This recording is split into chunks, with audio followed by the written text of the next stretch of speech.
Jornal Sport News no ar, confira os destaques do programa de hoje. Corinthians empata com a Ferroviária e vence na marca da Cal e enfrenta o Santos nas semifinais do Paulistão. São Paulo bate Ituano por 1-0 e enfrenta o Palmeiras nas semifinais do estadual. Flamengo bate Fluminense por 2-1 e avança a final da Taça Rio. Cruzeiro bate Deportivo Lara por 2-0 na Libertadores. Tudo isso e muito mais você acompanha agora no Jornal Sport News.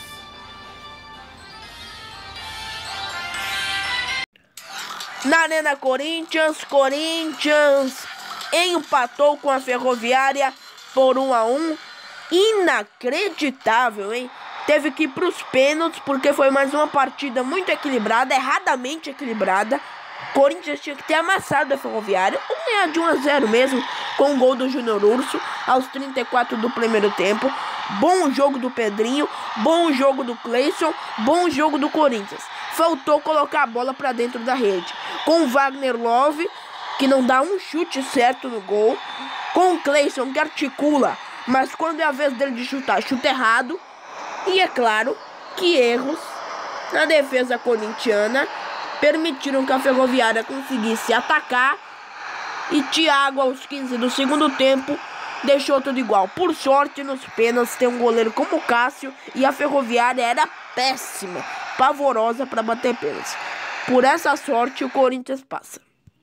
Mas terá uma equipe bem diferente pela frente. Terá pela frente o Santos, de Jorge Sampaoli. Uma equipe que é muito agressiva. E não sei se o Corinthians está acostumado a jogar com equipes agressivas. O Corinthians está acostumado a propor o jogo. E contra o Santos não irá propor. Será um jogo equilibradíssimo. O Júnior Urso tem que ser titular, é bom jogador. Senti falta da boa atuação do Gustavo. Também não gostei da atuação do Danilo Avelar. Ele voltou ao normal, o péssimo lateral que ele é. Mas o Pedrinho, o Cleison, o Júnior Urso, o Jadson são jogadores que têm que estar presentes no corpo tático da equipe do Corinthians. São muito importantes. Vamos ver agora as cobranças de pênaltis de Corinthians e Ferroviária. Cobranças de pênaltis, a Ferroviária começa errando, coloca por cima do gol, cobrança inacreditável, o Gustavo vai pra bola e ele acerta. Muito boa a cobrança, a Ferroviária partiu, bateu, defendeu o goleiro Cássio. Ferroviária é muito ruim pra bater pênalti, sem Cleison paradinha, bateu o gol do Corinthians. Aí a Ferroviária vai e acerta, no meio do gol do goleiro Cássio.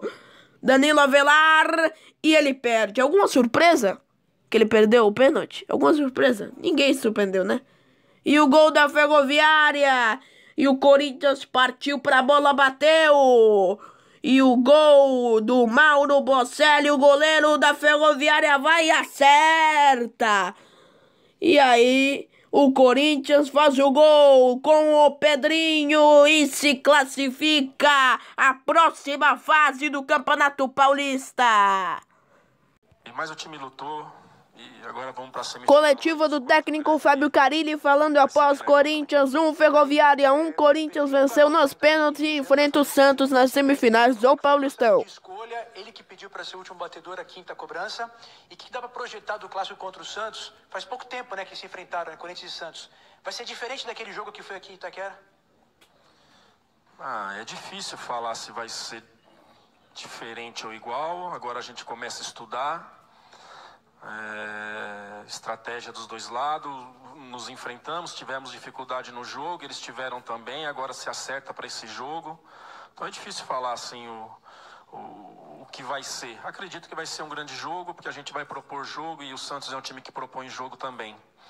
Na questão do Pedrinho, eu não vejo idade, não vejo isso, eu vejo aproveitamento do que a gente tem feito nos treinos. Desde a preparação para o Racing, a gente vem treinando, nem que for um pênalti por dia, e é o aproveitamento dos melhores que estavam em campo ali. Essa é a escolha. Então não vejo idade, não vejo experiência. Tinha o Sornosa ali com mais idade, até um próprio Henrique que já participou de várias decisões. Michel, um cara experiente também, mas é o aproveitamento da semana ali, assim a gente fez para escolher. Carilli, Tudo bem?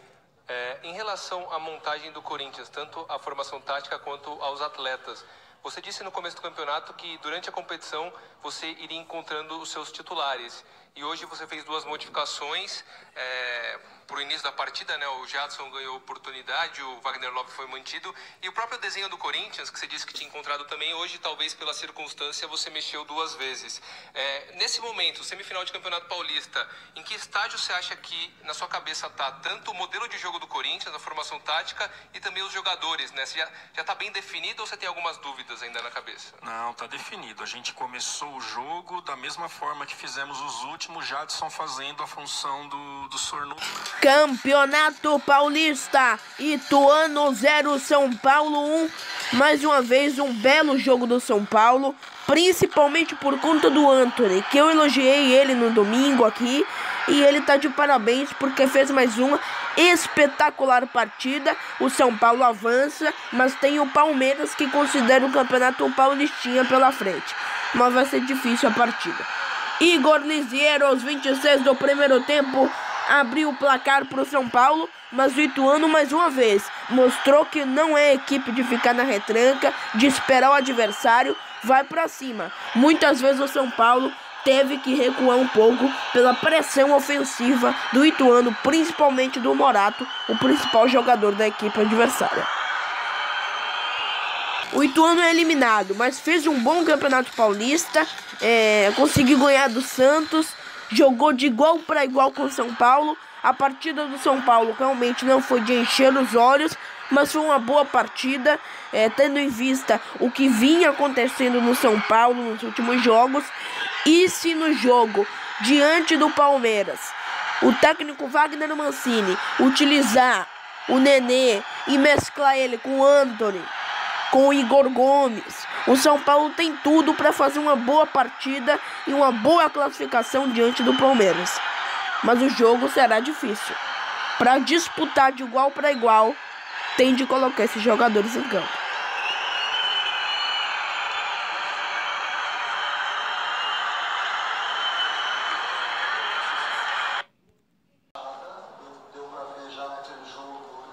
Coletivo do técnico Wagner Mancini falando após São Paulo 1, Ituano 0. São Paulo enfrenta o Palmeiras na próxima fase do Campeonato Paulista.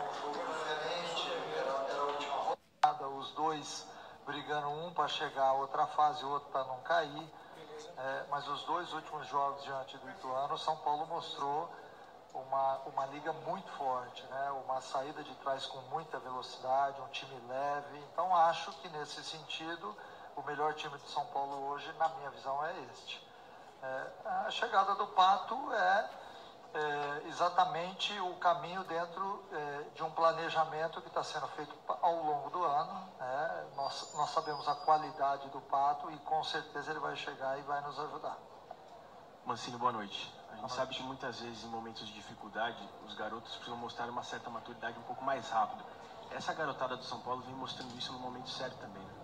Eu acho, além de mostrar no momento certo, eles acabaram dando o respaldo necessário para que toda a equipe jogasse bem, porque nós estamos falando de um meio campo de garotos, né? Luan, Lisieiro, Igor Gomes, o Antony um pouquinho deslocado ali do setor, mas são atletas que já jogaram juntos muito tempo na base. A gente tem que salientar aqui que o São Paulo é realmente um formador de bons atletas, né? E isso se comprova hoje. Então, ele falando sobre os jogadores jovens e realmente são muito bons. A alma desse time é uma alma jovem que vem correndo mais, que tem hoje em diversos momentos do jogo, onde tinha um jogador do Ituano, tinha 2 ou mais atletas do São Paulo. Então isso daí mostra exatamente aquilo que a gente sentia um pouquinho de falta antes, né?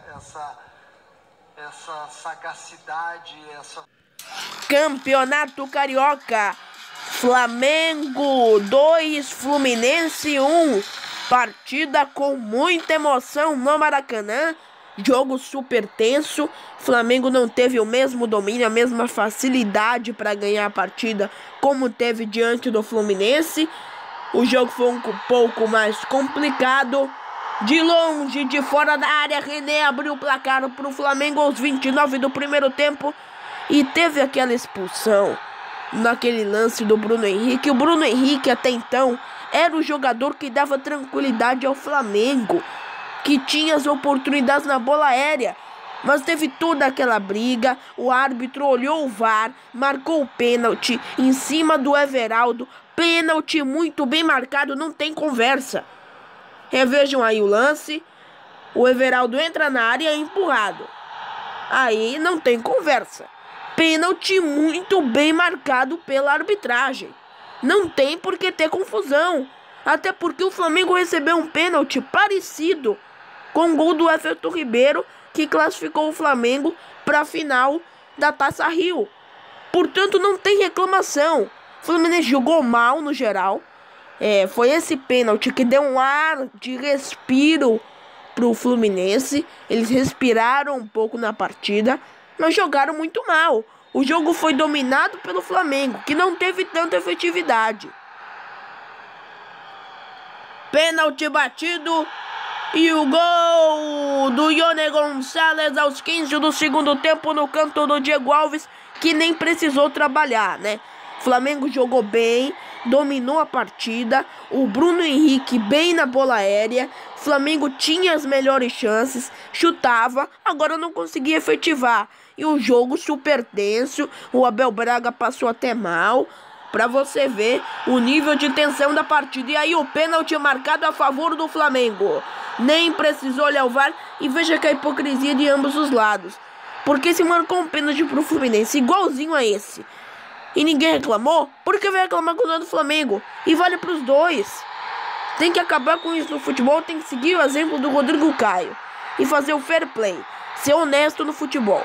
É isso que ele faz e é isso que todo mundo devia fazer. Everton Ribeiro bateu o pênalti, classificou o Flamengo. Fla-Flu tenso. Flamengo joga bem, domina mais uma vez, venceu melhor. Isso ninguém discute. Flamengo 2, Fluminense 1 na Taça Rio. Reveja o pênalti batido pelo Everton Ribeiro. Melhores momentos da vitória do Cruzeiro para cima do Deportivo Lara. 2-0, Rodriguinho já começou abrindo o placar pro Cruzeiro. É impressionante, o Cruzeiro tem essa mania, assim como o Atlético, clubes mineiros, né? Eu acompanho mais o Campeonato Mineiro dessas duas equipes, que é fazer gol cedo. Quando eu começo a botar as imagens dos melhores momentos, já é o gol do Cruzeiro. Parece que só são os gols, quando eu mostro dos clubes paulistas, que eu fico mostrando os gols. Aí só parece isso. Porque logo no início o Cruzeiro abriu o placar com o Rodriguinho, que mais uma vez está servindo muito bem aos interesses cruzeirenses. Parabéns ao Rodriguinho. Está sendo muito útil para a equipe do Cruzeiro. Cruzamento na área, o goleiro do Deportivo Lara defende. Libertadores da América, cruzamento do Marquinhos Gabriel, o goleirão defendeu. O chute do Fred. Marquinhos Gabriel é outro que está se dando muito bem com o Cruzeiro. Marquinhos Gabriel cruzou e a bola acaba entrando, mas estava impedido. Um pouco adiantado o Marquinhos Gabriel. Chute de fora da área.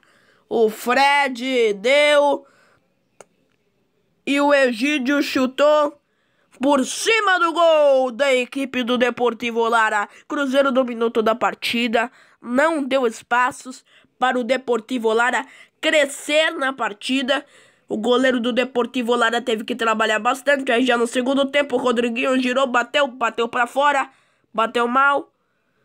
Camisa 23 do Cruzeiro, Rodriguinho, na meia-lua da grande área, bateu para fora. E aí o Cruzeiro chega truncado e a bola acaba indo para fora. O lance com o Egídio. Bateu na... Voltando às imagens, aquele lance bateu na cara do Egídio, na cabeça dele. O Deportivo Lara começou a avançar. Cruzeiro cruza na área e a bola acaba indo por cima do gol da equipe do Deportivo Lara.